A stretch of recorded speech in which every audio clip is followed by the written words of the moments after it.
Morning. Here's your starter. So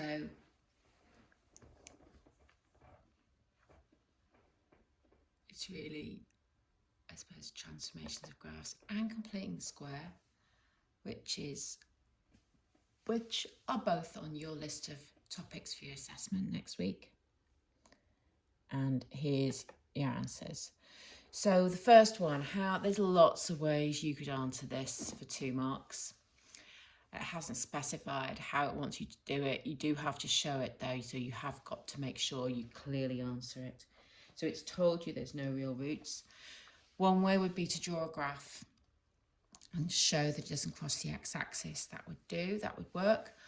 I found the discriminant. So remember b squared minus 4ac. If that's negative, there are no real roots.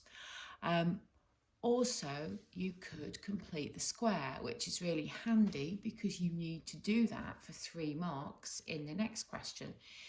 So part 2, I've completed the square, so you can see I've taken out a factor of 2, and then I've done a mini complete the square inside the bracket, and then I've expanded it. A good way to check that it works is think 1 squared is 1, 1 times 2 is 2, add 3 is a good way to check that you've got that constant term there. But you could have used this method to answer part 1. So you can see that there's no real roots here because this will always be positive, won't it? This will always be positive. It will always be greater than 0. And so because this is always positive and something always positive plus 3 will always be positive. So part 3, single transformation. Just the wording of this isn't brilliantly clear, so a single transformation is applied to the graph, and it's applied to this graph or this graph, which obviously they're the same thing. And the equation becomes an equation that has a repeated root at x equals minus a. What they really mean here, so a is 1, so minus a is minus 1. So they're just using the algebra so that they don't have to give away the answer for part 2. Describe the transformation that's been applied. So I've used this curve here. I've used this version of it because it's easier to see. And you can see that to have a repeated root at x is minus 1, then you just basically need to drop the curve down. So it needs to be translated 3 units in, I've put positive, and of course it's not positive. You've got to drop the curve down. You've got to translate it 3 units in the negative y direction. You can see that you've had to subtract 3 from both sides to get it like that in the y direction. So it's a translation by the vector 0, minus 3. Okay, that would be good if I spelled negative correct. Right, so in the negative y direction. And part 4, the curve is reflected in the x-axis. State the equation of the curve after it has been reflected. So when you reflect in the x-axis, if you think about it, so when you reflect in the x, it's the signs of your y coordinates that change. So you multiply the whole of the function, the y function, by minus 1. So you're going to have minus 2x squared plus, minus 2x squared minus 4x minus 5, or minus 1 times the whole of this, whichever you prefer. Right, today's lesson.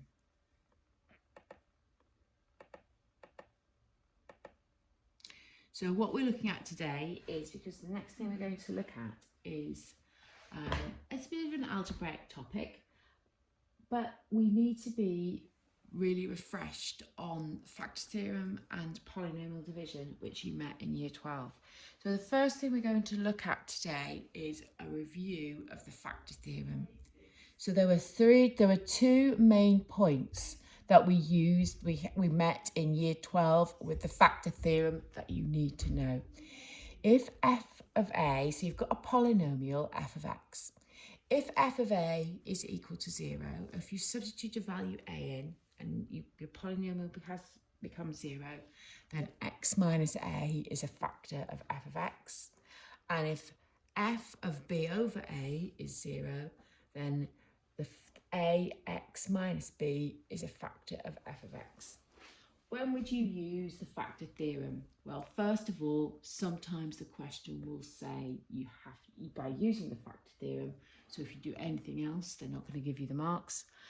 And secondly, it's really important to use the factor theorem when you're asked to solve or factorize a polynomial and the question says show detailed reasoning, or it's worded in such a way that you can't just put it into your calculator. So, quick example. So using the factor theorem, show that 2x minus 1 is a factor of 2x cubed minus 5x squared minus 14x plus 8. So the first thing you'll do is you'll think, well, if 2x minus 1 equals 0, then 2x is 1, x is a half. So you're going to have to substitute a half into that polynomial.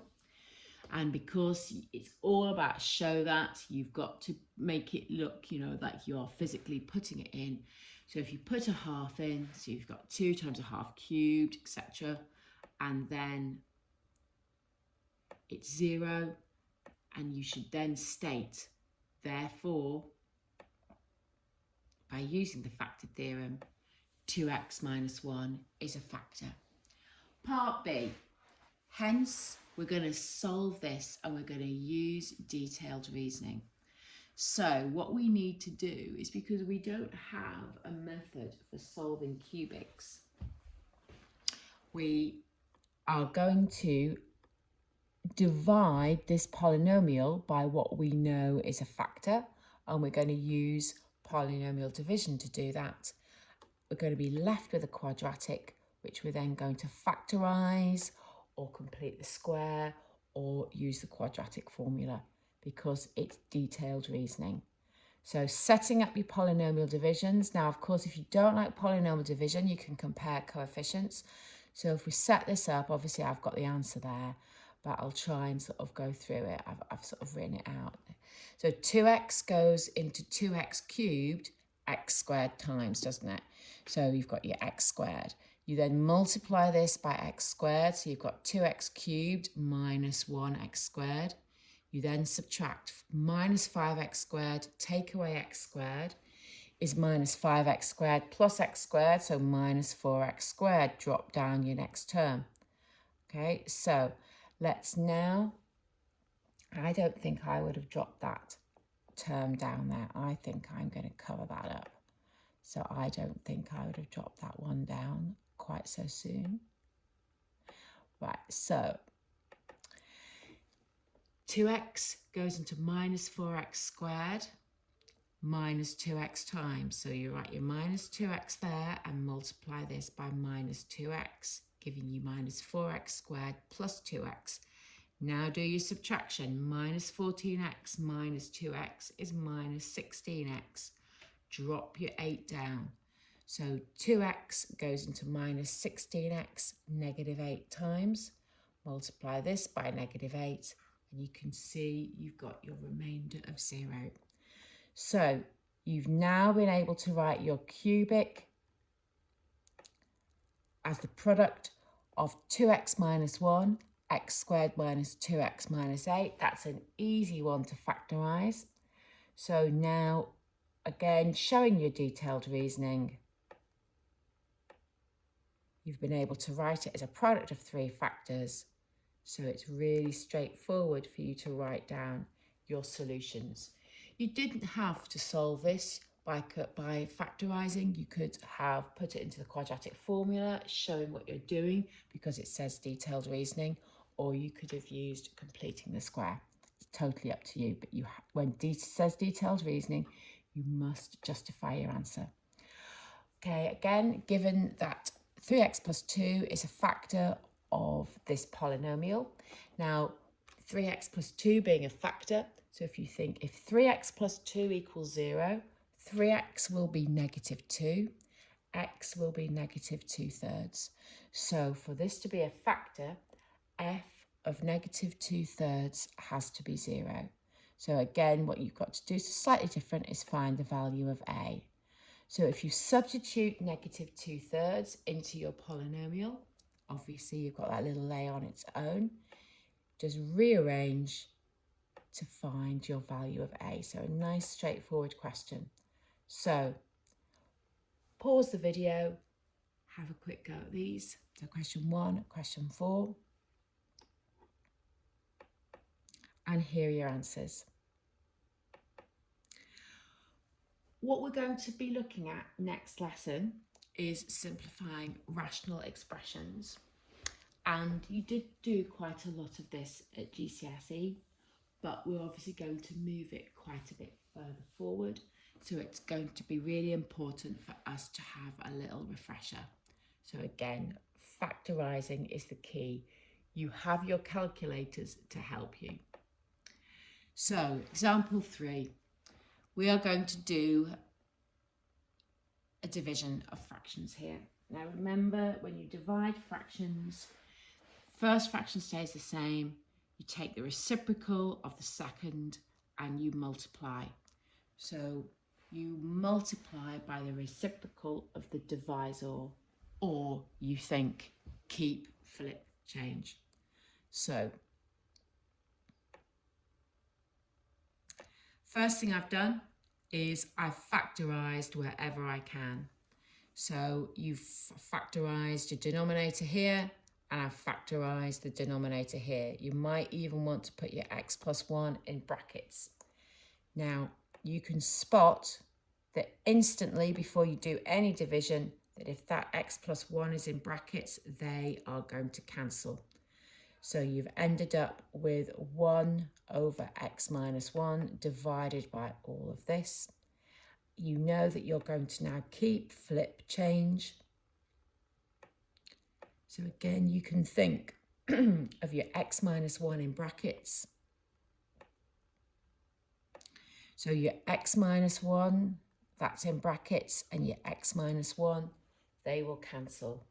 So you're left with x minus 2 all over 2. Remember, no product, no cancel. Now, I've taken this from the textbook, and it probably would have been better had I got some brackets around there to just get that sense that that is a whole term. But again, I know this is something you did at GCSE. So x squared, again, really very simple example. Again, instantly, nice, straightforward. Again, there's brackets around there, so no product, no cancel. And example 5. So this is a good one that sort of slightly catches people out sometimes. So just taking out a factor of minus 1. So you can see, taking out a factor of minus 1, you've then got your cancel. So your answer is minus 1. So here are your questions. So this is good practice. This should not be too difficult for you. So you've got a few questions there to practice. It should clear up any issues. Remember, no product, no cancel. There are your questions. Here are your answers. Again, they'll all be on the PDF. Thank you.